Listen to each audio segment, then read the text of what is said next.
when the paramedics arrived, the front door was already unlocked. And that is the part that makes no sense. Because Eleanor was 74. She lived alone. She had locked that door every single night for 11 years.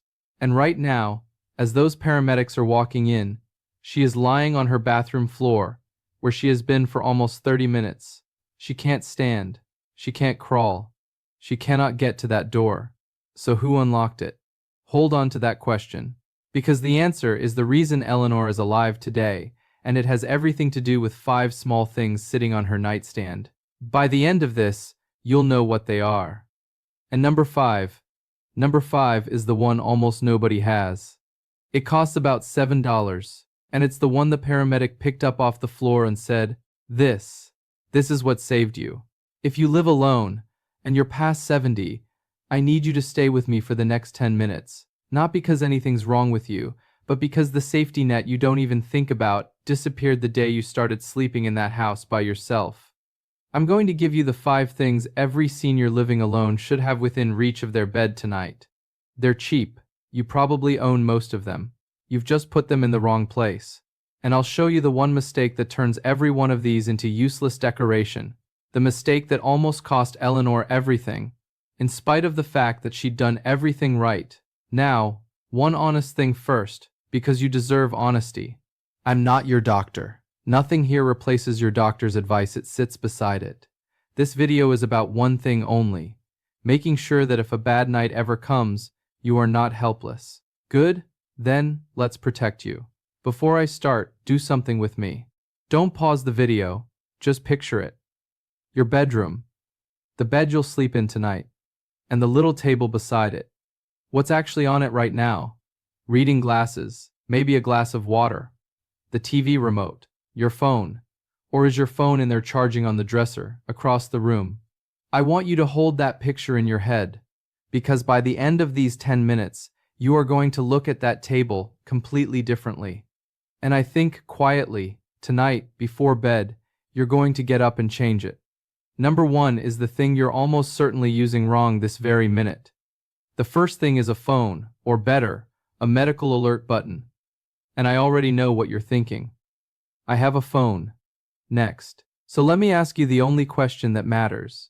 Where is it right now? For most people it's charging across the room. And for the careful ones, the ones who think they've solved this, it's sitting on top of the nightstand. And that feels safe, until the night you're not in the bed. Until you're on the floor beside it. Because from the floor, the top of that nightstand might as well be the top of a mountain. You will reach up, and you will not get there. So here is the rule, and it's the rule for everything on this list. It has to be reachable from where you might fall, not from where you sleep. Those are 2 different places. Most people their whole lives only plan for one of them.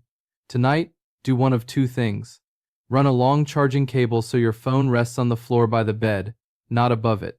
Or, and if you live alone, I gently lean this way, look into a medical alert pendant you wear, the kind with automatic fall detection that calls for help even when you can't say a word. Eleanor had exactly that pendant, and on the night she fell, she wasn't wearing it. I'll tell you why, and it's not carelessness, it's something that's happened to every single one of us. That's the mistake I promised you. Keep it in the back of your mind. We're coming back to it. Number 2 stops the fall before it ever happens. It's light. Here's what catches people. So many serious falls don't happen in the daytime, doing something risky. They happen at 3 in the morning, on the half-asleep walk to the bathroom. You stand up too fast, your blood pressure dips, the room is pitch black, and your bare foot finds the one thing on the floor you forgot was there. So you want 2 lights, and you want them working together. First, a motion sensor nightlight, low to the ground, that switches itself on the instant you sit up, so you are never, ever stepping into the dark. Second, a flashlight you can find with your eyes closed, right against your pillow. Why both?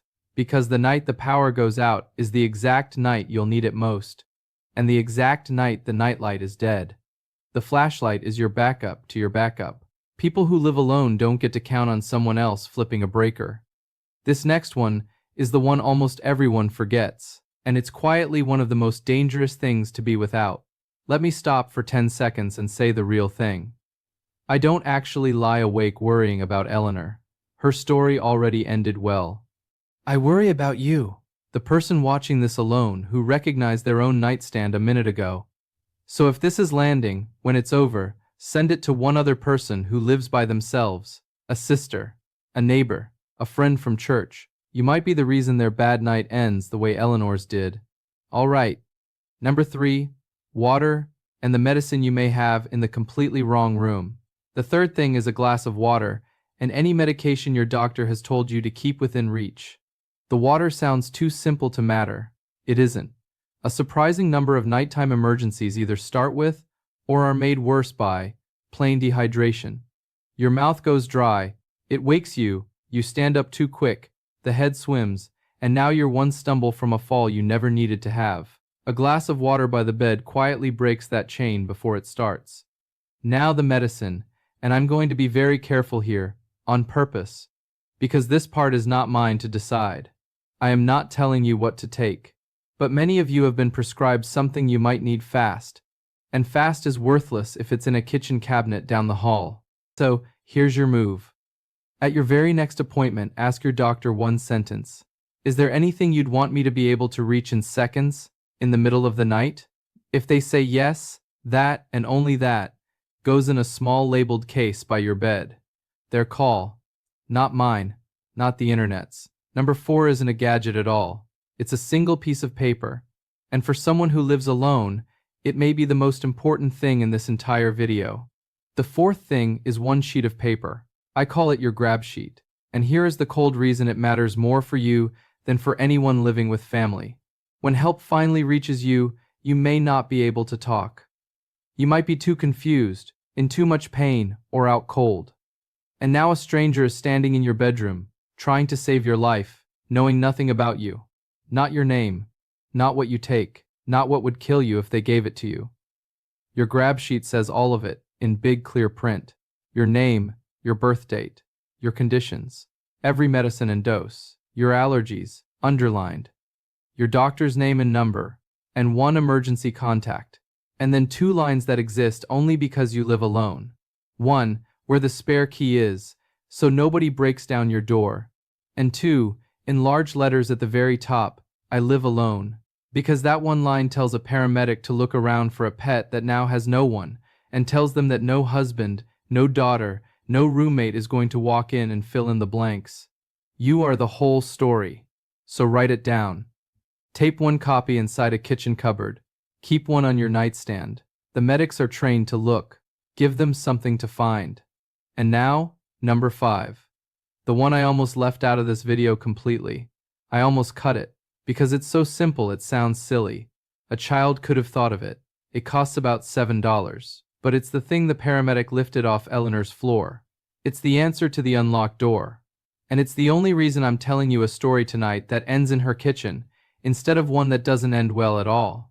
The 5th thing is a way to make noise. A loud personal alarm, the kind on a keychain you pull and it screams, and behind it, as the failsafe, a plane whistle. Let me take you back into that night. Eleanor is on the bathroom floor.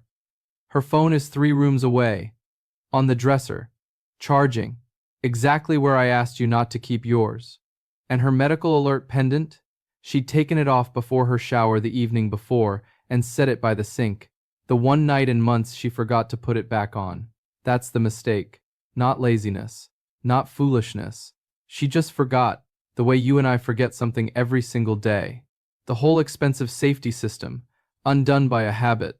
So, no phone, no pendant, no voice loud enough for anyone to hear. By every plan she'd ever made, this is where the story should have stopped. But low on her nightstand, down where her hand could actually reach, was a cheap plastic whistle her granddaughter had clipped there 2 years earlier, half as a joke. Eleanor had nearly thrown it out a dozen times. She got 2 fingers on it, pulled it down, and in the dead, frozen silence of 2 in the morning, she blew it. And again, and again. Here's the first twist. A whistle doesn't care that the power's out. It has no battery to die. It doesn't need to be charged, or worn, or remembered before bed. It worked on the one night every clever modern thing she owned had failed her. And here's the second twist, the answer to our question. 1 wall away, her neighbor, a light sleeper, heard it. He was the one who called 911, and years earlier, Eleanor had given him a spare key and told him exactly where it'd be on his porch. He unlocked the front door, minutes before the ambulance. That's who. The paramedic picked that little whistle up off the tile, turned it over in his glove and said, "Ma'am, the fancy stuff didn't save you tonight. This did. That's why it's number 5. Not because it's the cleverest thing on the table, because it's the one that still works on the night you forget everything else." Eleanor's home. Same house. Same kitchen. Same fierce independence. A bruised hip, and a story she now tells every friend who lives alone, whether they ask to hear it or not. Because here's what that night actually taught her, and it's the only thing I really want you to keep. Living alone was never the danger. Living alone unprepared is. The 5 minutes it takes to fix that little table tonight is the whole difference between a frightening night you barely remember and a story you get to tell, years from now, in your own kitchen. So here they are. 1. A phone or alert, reachable from the floor. 2. A motion light and a flashlight. 3. Water, and what your doctor says to keep close. 4. Your grab sheet. 5. Something loud. And if you do only one thing tonight, 1. Make it the last one. Put something that makes noise on your nightstand before you sleep. 10 seconds.